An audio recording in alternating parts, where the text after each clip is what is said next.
Hi, it is Zarkon633, and today I'm bringing a review of the Transformers Generations Legends class Skrapnel with Reflector. Now, we all know who this character is. They keep changing his name around. First they called him Sharpshot, then they called him other things and everything. So they decided to call him Skrapnel now due to the fact that Shrapnel is pretty much a pretty inappropriate name for a kid's toy character, so they decided to switch it around.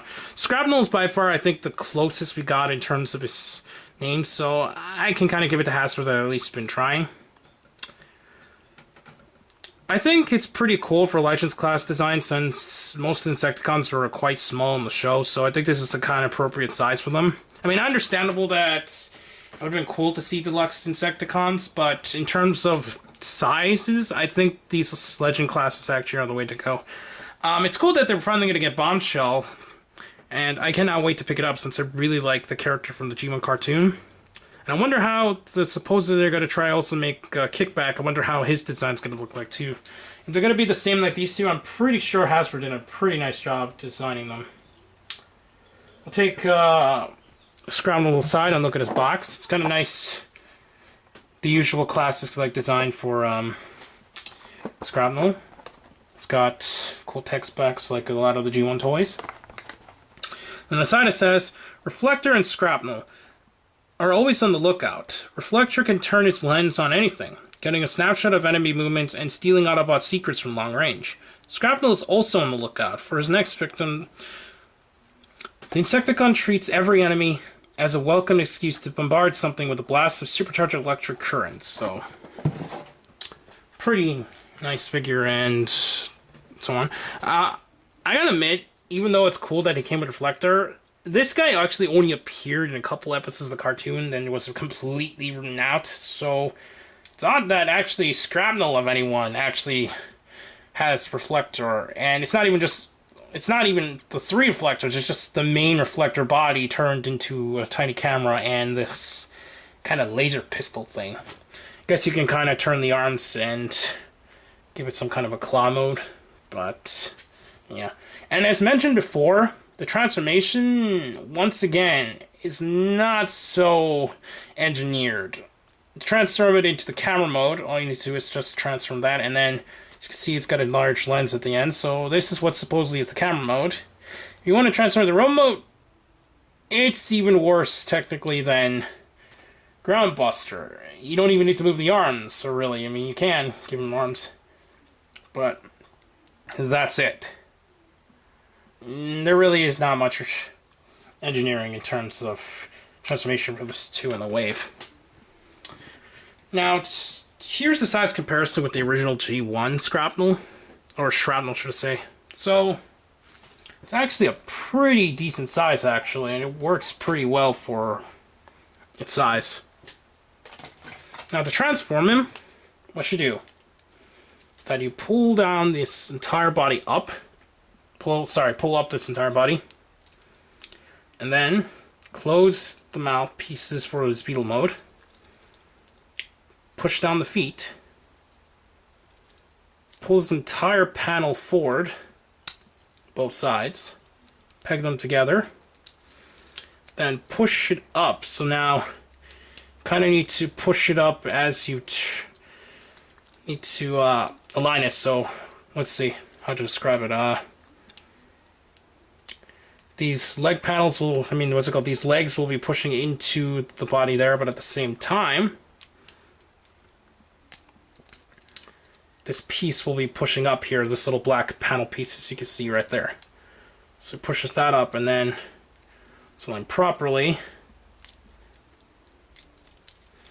Allow it to collapse like that. Now, to finish out the transformation, all you need to do is push out the beetle legs, since they were bent in a little bit, so you push them out. Make sure that these little pieces here stick outward here. So now they're faced like that. And then, you're going to take these holes on his arms and peg them, put the pegs on his, right here, and kind of align them around so that they could peg in. Let's get that done.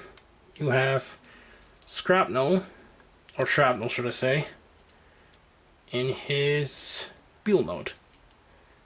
I really like the design of his beetle. It's pretty so accurate.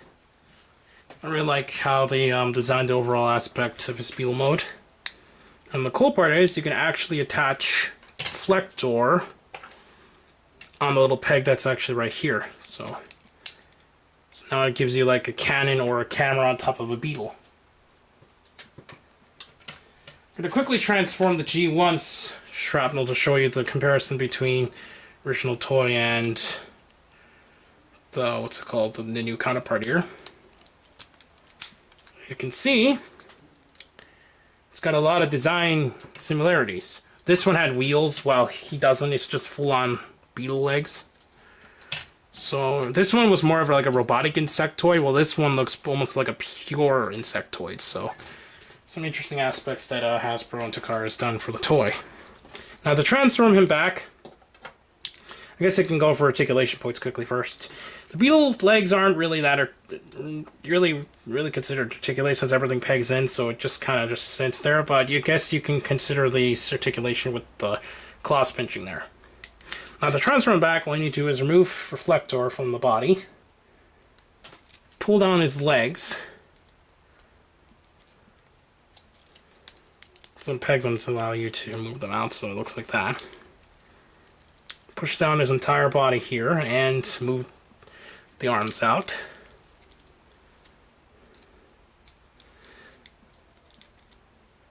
Everything's on a ball joint, so.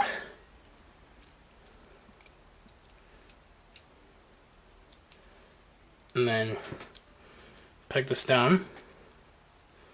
Pull up the panels here.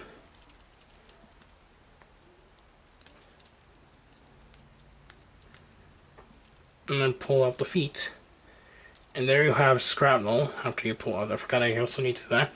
You have Skrapnel back in his robot mode. Now, after thinking about it, I actually forgot to go over the articulation points here, so I'm just going to quickly go over them.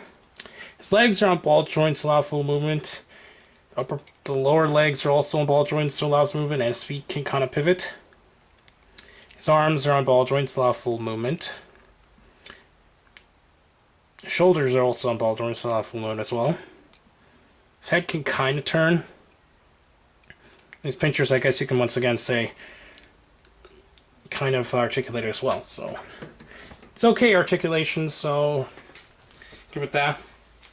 I think definitely, especially if you're an Insecticon fan or just want to collect all the characters in the G1 cartoon and their new counterpart versions, I say definitely this is a worthwhile pickup. I'm pretty sure we're not going to get a deluxe version, but if they do, I'll be surprised to actually see maybe they'll release them separately or as a 3-pack of deluxes. But as far as in terms of Insecticon goes, I think this is pretty much what we're getting. Since the Legends class figures all come with, what's it called, an extra like mini-con or mini-bot or whatever these you can call a Micromaster or whatever you want to call these. It's cool to see them to have them with the Legends class figures. I just don't know what's actually going to come with Bombshell and what's going to come with Kickback, since the promotional shots do not show what comes with Bombshell, and we've yet to see the design for Kickback yet. So since we're definitely at least getting the 3 Insecticons, I say that this is a definitely worthwhile pickup, especially if we're going to get with Bombshell and Kickback. So anyways, please comment, subscribe, check out Tokyo News, Hero Taku, Rajio, and the other channels down below, and I'll see you YouTube. Bye.